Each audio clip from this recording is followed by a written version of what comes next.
Eta lehen hitza,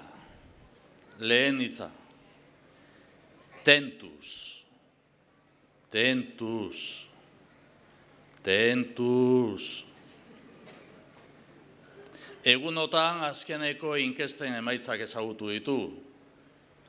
Emaitza onak ematen dizkigute guztiek, baina inkestek perspektiba onak eskaintzen dituztenean arriskutsuak izan daitezke.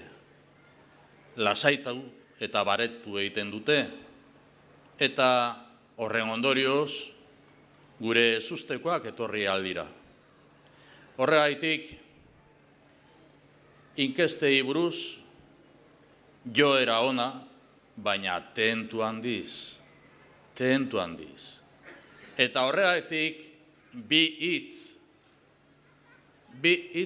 batean. Mobilizazioa. Eta mobilizazioa. Azken txanpan gaude, eutsi goiari, elkarrekin aurrera, elkarlanean gora, erakutsi dezagun Eusko Alderdi Jeltzalea zer den, azken txanpan garaiezina Eusko Alderdi Jeltzalea.